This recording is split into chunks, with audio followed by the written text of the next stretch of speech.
Welcome po sa Kunigay Vlogs.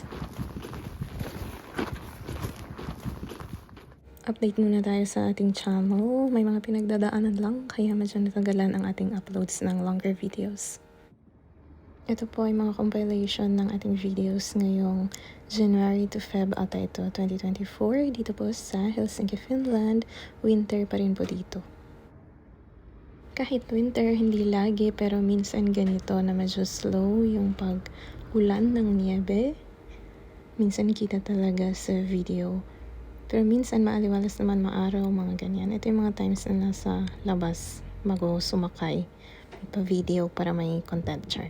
Ipon-ipon ang scents mula sa mga harang. Patamsak na rin po sa mga nakikisubaybay, lalo sa ating mga premiere, marathon, replays, mga watch later teams. Shoutout din po sa ating mga masisigasig, masisipag na mga ka-JC. Thank you so much. Siksik ko na rin pa info ito, kapapansin ko lang dun sa shop na pinapuntahan namin. Dito po ang recycling ng mga baterya, electronics na maliliit, ganyan ang mga light bulbs. Ito po sa tabi lang to ng malaking grocery, pwede mo lang i-drop doon at libre pong mag-recycle dun.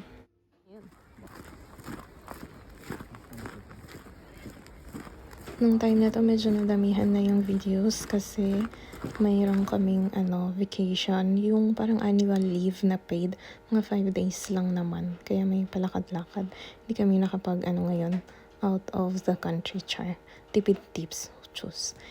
May mga konting bala ko din pero hindi kasi nabook in advance, kaya syempre mas mahal. Kumuha ng box, ay ng parcel. Sa Lahi Boxy. Kasi tabi lang to ng apartment building. Ay, i-open mo lang yung app. Ano yung Bluetooth? Sabi niya? I-open lang yung app. Tapos check lang dahil naka-on yung Bluetooth. I-select mo yung parcel dyan sa app. Ganon. Anong instructions na sinabi? 100484. Anong sinabi na instruction dyan sa app? Pagka-open mo? Kapag tunos nito henkilo ko na tsaka email o di i-open mo saan mo yung in order dito. sa kaupa o sa tao? Connecting kanto connected, tapos open compartment, tingnan mo Connected to box. tapos ipakita mo yun.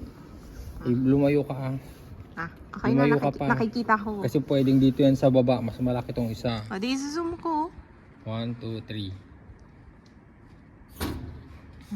nakulang ko nun. Yun daw ang kanyang parcel. Hari ko, sugat ako. Paper cut. Yung mga metal nila. Pa yan. Sharp edges dapat. Tapos small. Tapos isara daw. Ito yung number 4. Get your package and close it. Dito lang siya sa gitna ng mga buildings. Kalbo pa.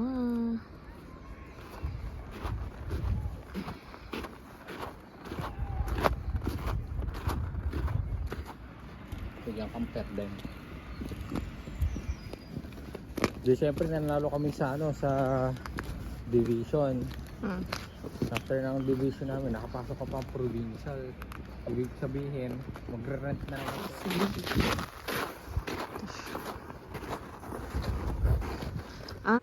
Dito yung beach na hindi masyadong may lumalangoy. Dun sa may gilid, may parang binutas, parang kumuha sila ng isda. Pero hindi ka na nilapitan kasi yung lakad namin hanggang dito lang sa Pampang. May medyo natunaw pero matigas pa rin. Naglalakad yung mga tao sa beach. Dun sa tumigas na tubig, dagat mismo naglalakad yung mga tao. Pumunta rin kami kasi kung yung time na bawal na maglakad, maglalagay din sila ng warning dun na bawal na maglakad kasi nagme-melt na nga. Pwede kang mahulog, di ba? Naglalakad nga kami, yung isa tumitingin lang siya dun sa butas na kinuhanan ng mga isda ata yun. Tapos yun, nahulog siya. Pero hindi naman siya nag-sink. Marunong ata siya lumangoy. Siguro hanggang chest level yung nabasa sa kanya kaya umalis na sila. Gi-English nga din. Ito yung dito sa Helsinki kasi mas marami ka ring mamimit na mga foreign.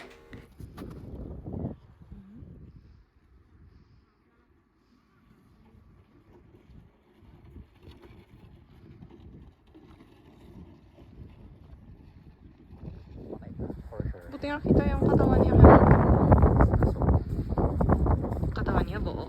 Hindi ba hanggang bewang? Nahulog siya sa butas. Ting dagat. Sa mga isang taon na rin na sumubaybay sa ating Kunigaya Vlogs na channel, ito rin po yung mga content natin na mga dagat nung mga spring, summer, autumn, ganyan. Nung wala pa tong snow and ice, nung hindi pa matigas itong dagat, ito rin yung mga content nating pa-beach. Ito rin kasi yung medyo malapit. Meron pang isa, dalawa, tatlo, mga ganun na medyo malapit-lapit pero kailangan i-drive. Ito rin kasi yung magandang exercise outdoors, yung maglakad ka hanggang dagat. Char. Ito na rin yung area kasi dito sa Helsinki na malapit siya sa dagat. Yung dagat po ito ay connected sa medyo malayo-layo pa pero ito na yung Baltic Sea din. Pero hindi siya diretsong dagat kapag tinitignan mo. Nakakat yung view mo ng mga forest, mga isla, parang ganyan. Ito na rin po pala yung dagat. Naglalakad ka talaga sa tubig. Anyong tubig pero matigas kasi winter. Ito po ay ngayong Pebrero 2024 dito sa Helsinki, Finland. Mga ano to, siguro 2:00 ng hapon. Mga ganyan at maaraw-araw. Hello din po ulit sa ating mga active sa live premiere, lalo na mga ka-group natin si Teamwork, Magic, Payaman, Shadow, mga ganush, sama-sama para may pera. Sure. Aming beach na may snow.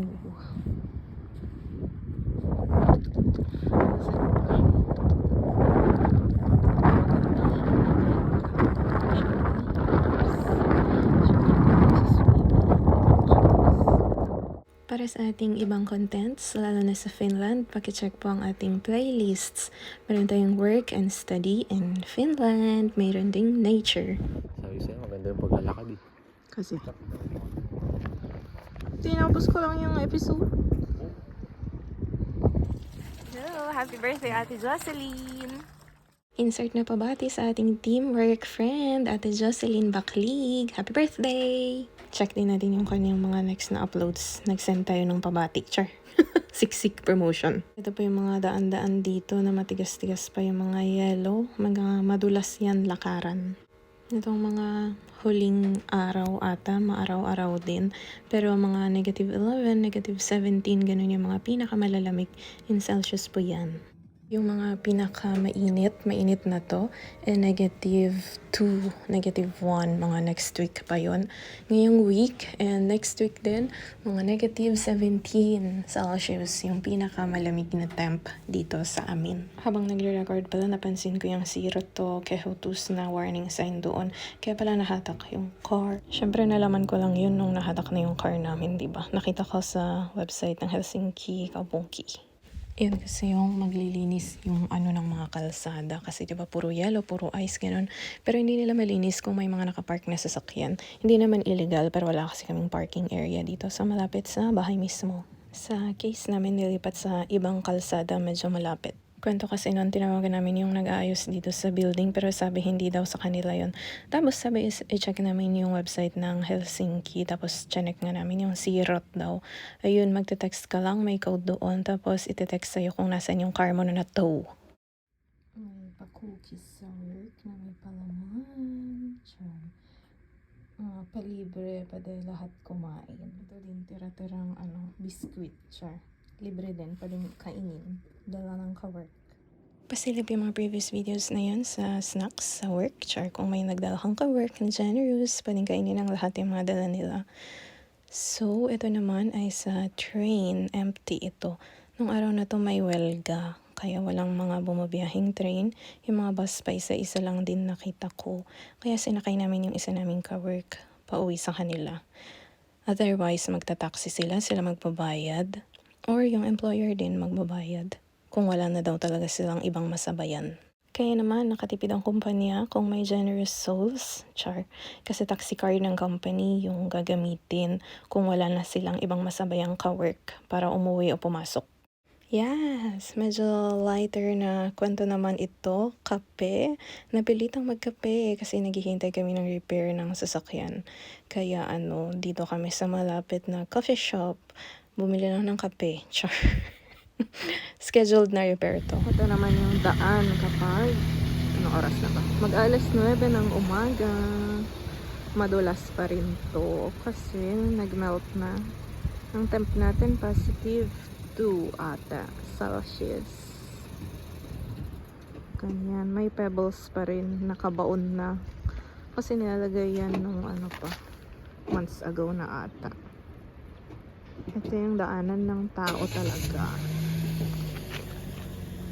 Doon yung medyo bakuran ng buildings, di na natin kukunan kasi may mga apartments dyan.